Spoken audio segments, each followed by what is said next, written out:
창세기 19장 27절에서 29절입니다. 27절. 그리고 아브람은 그 아침에 일어나게 되고 있다.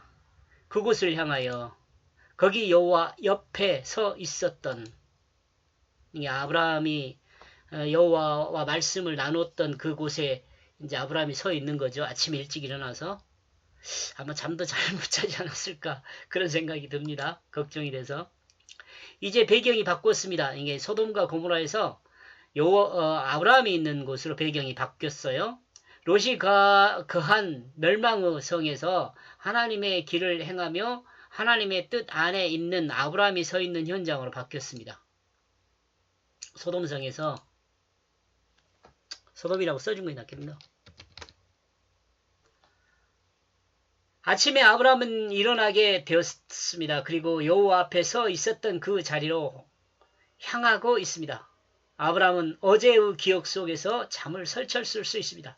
그리고 시간상으로 해가 뜨고 일어났을 수 있습니다. 제가 이렇게 해가 뜨고 일어날 수 있었다고 생각한 것은 아마 밤을 설쳤지 않을까 그래서 아침에 조금 늦게 일어났을 수 있다 그런 생각을 했습니다. 너무 인간적인. 남편으로 걱정돼서 뒤척이다가 잠깐 잠이 들어갔고 또 급하게 일어났지 않을까 이런 생각은 어떻습니까?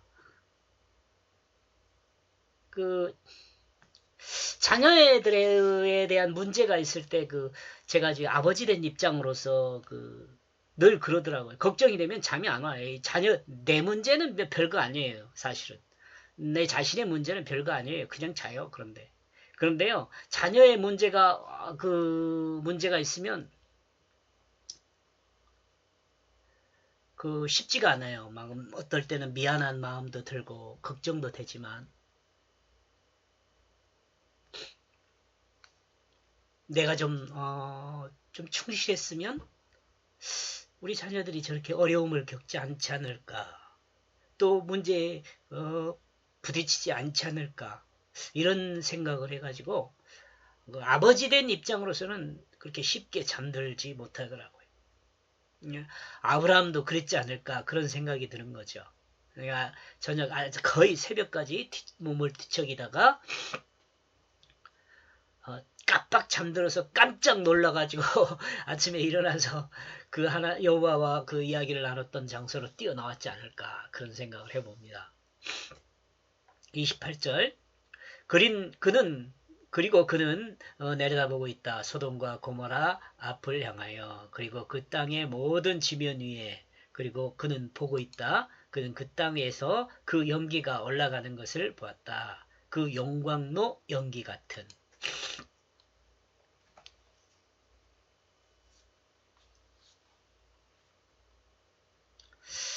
소돔으로 가고 있는 하나님의 천사들 중 한 사람을 붙들고 부탁했던 그 장소에 아브라함은 일어나자마자 서 있습니다. 아브라함이 천사들을 붙들고 부탁한 것은 최소한 자신의 조카 롯은 의로운 사람일 것이라는 상상 아래 부탁한 것이죠. 그러나 하나님의 천사는 소돔이 죄로 가득하고 그 죄로 무거운 것이었다고 말했죠. 또한 롯이 거기에 포함되어 있음을 말하고 있었다고 볼 수 있습니다. 그러니까 아브라함이 더 이상 말을 못하고 이제 각자 갈 길을 갔죠. 그러나 하나님은 아브라함을 생각하고 롯을 구출해 주었습니다. 아브라함을 생각하고 롯을 구출해 주었습니다.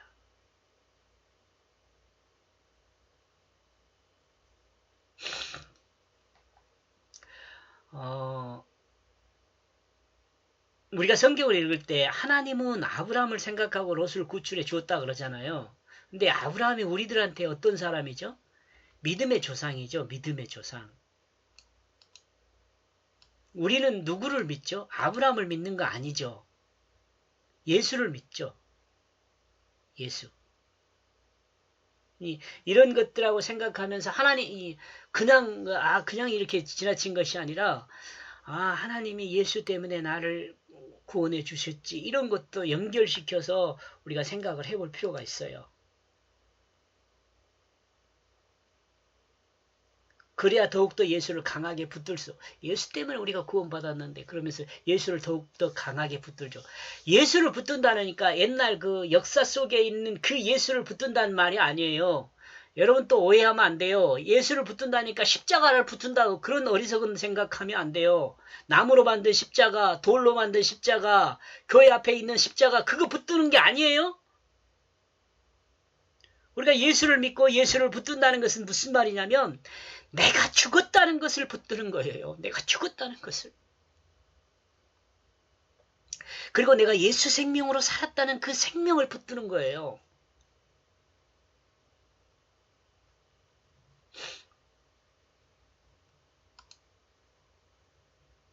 공감하시죠? 아브라함이 바라보고 있습니다. 그리고 소돔과 고모라가 있는 곳에서는 영광로 연기가 올라오는 것 같은 연기가 올라오는 것을 아브라함은 보고 있습니다. 어쩌면 아브라함은 어제의 일을 생각하면서 절망했을 수 있습니다. 이 부분에서 아브라함은 조카 롯을 결국을 그 마음적으로는 확인했지 않겠어요? 아, 죽었구나. 그렇지 않았겠어요?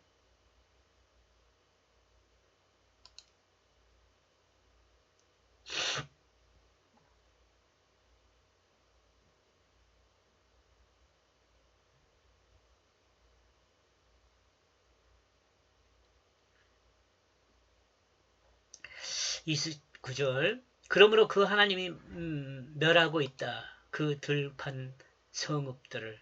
그리고 하나님은 생각하고 있다. 그 아브라함을. 그러므로 그는 보냈다. 그 롯을. 그 성읍들을 뒤집어 엎으신 가운데로부터 그들 안에 거주했던 그 롯을. 소돔성에서 내보냈다 이 말이죠. 누구를 생각하고요? 아브라함을 생각하고요. 그러나 하나님은 이와 같은 마음 아파할 아브라함을 생각하면서 조카 롯을 구출하였습니다. 조카 롯이 의롭다 하기보다는 그 삼촌 아브라함의 의를 생각하고 롯을 그 멸망의 성읍에서 구출한 것입니다. 나와 여러분이 구출받을 수 있었던 것도 이와 동일해요. 나와 여러분이 구원받는 것은 예수 그리스도를 생각하고 나와 여러분을 구원해 준 거예요. 의롭다고 해 준 거예요.